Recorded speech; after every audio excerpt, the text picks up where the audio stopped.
Aujourd'hui, je vous ai réunis pour débattre.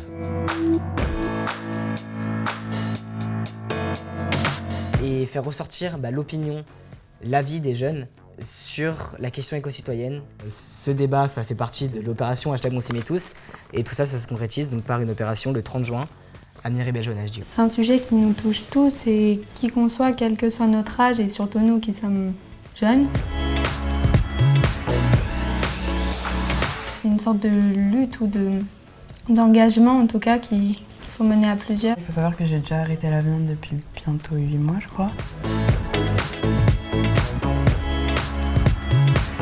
Et c'est pas trop difficile? Non, parce qu'en fait, au début, j'ai fait des prises de sang pour voir quand même si ma santé allait bien, si j'allais bien. Et au début, j'ai quand même pris du fer et du magnésium. Et là, j'ai refait des prises de sang et tout va bien, j'ai plus besoin de prendre de médicaments. Mais tu calcules tes repas à l'avance pour te dire, attends, là, les protéines, je prends telle protéine. Pas forcément. En fait, quelle est la conception? Quand mes parents font un repas, par exemple, on va dire des frites et de la viande à côté, moi, je vais remplacer la viande par autre chose, des légumineuses ou quelque chose qui a du fer et des protéines. Et comment ça s'est passé ce déclic? Comment est-ce que tu as eu le déclic en mode il faut vraiment que j'arrête la viande, là c'est plus possible de continuer comme ça?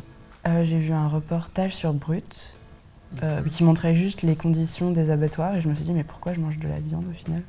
Et du jour au lendemain, je me suis dit je vais arrêter, c'est pas si compliqué que ça. Maintenant avec ma famille, on essaie de limiter le plus possible de prendre l'avion. Depuis quelques années, on prend de plus en plus le train pour du coup laisser la voiture au garage. L'avion, ça pollue vraiment beaucoup, le bateau aussi, vraiment les bateaux, tout ce qui est bateau de croisière, même tout ce qui est livraison par internet, ce qui est porte-conteneurs, c'est vraiment très très polluant. Il y a certaines habitudes que je peux prendre, par exemple, j'ai pas besoin d'aller au bout du monde en vacances. Il y a des coins très sympas en France. Donc, par exemple, un Lyon-Bangkok, c'est l'équivalent de 5415 kg de CO2. Au Danemark, par exemple, donc j'y suis allé l'année dernière avec les cours, et là-bas, ils sont extrêmement conscients d'un point de vue d'éducation, d'un point de vue politique, mais aussi d'un point de vue de l'écologie. Les gens se déplacent qu'en vélo.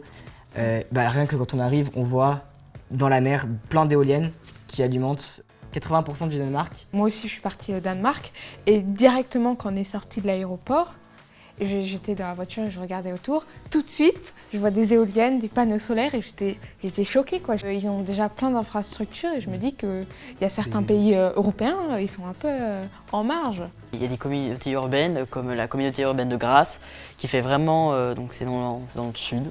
Ils ont un compost pour toute la ville, un grand compost et en fait ça passe, ils ont une poubelle marron pour mettre tout ce qui est déchets alimentaires. Et ils ont aussi un dispositif qui, je trouve, devrait être mis en place à Lyon. Tu tries, tu gagnes. C'est à chaque fois que tu tries une bouteille en verre, tu gagnes des points et qu'après tu peux avoir des réductions chez les commerçants.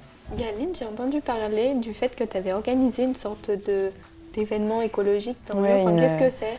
C'est une clean walk. En gros, c'est une marche où on ramasse les déchets. On circule dans les grandes places, dans les grandes rues de Lyon. Par exemple, à Lyon, on a fait la place Saint-Jean, la place Bellecour et les ponts. Et en gros, on ramasse les déchets et j'ai créé un compte Marre de la saleté sur Instagram. Et comment ça s'est passé?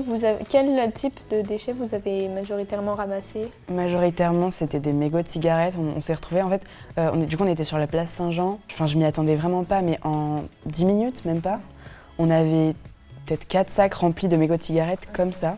C'était vraiment énorme. Souvent, dans notre mode de consommation, c'est c'est cassé, on jette, on rachète. Et en fait, il y a des cafés, tu vas avec des vêtements, il y a une professionnelle ou une spécialiste qui s'y connaît avec sa machine qui va te montrer comment réparer, qui t'apprend. Vous pouvez prendre un café ensemble, tu pèses les vêtements et après on dit ah oui, tu as économisé tant de kilogrammes de vêtements qui ne vont pas être jetés à la poubelle. Et après, comme tu as appris avec la spécialiste, tu vas pouvoir le refaire chez toi. Et il y a aussi les recycleries. Et ça, c'est plus, je crois, pour les ordinateurs. Électroménager aussi. Oui, voilà, électroménager. Et tu emmènes ton appareil, ils te le réparent. Comme ils ont du matériel, ils peuvent la découper, l'imprimer en 3 dimensions. Et si l'objet est irréparable, ils l'emmènent au centre de recyclage. Moi, en ce moment, j'aime bien la mode. Les vêtements et les chaussures que j'achète, c'est de l'occasion, notamment sur Vinted. Je vais dans un magasin bio à peu près une fois par mois et on achète du vrac justement sur les produits qui se conservent. Et on achète en vrac, donc on achète peut-être 1 kilo, ça dure au moins un mois et après on refait les stocks et c'est des papiers en craft. Donc nous on n'a pas nos Tupperware mais à la maison on a des boîtes en verre et du coup ça nous fait des bons stocks de féculents et de légumineuses. Merci beaucoup d'être venu. Merci d'avoir participé, d'avoir donné vos avis.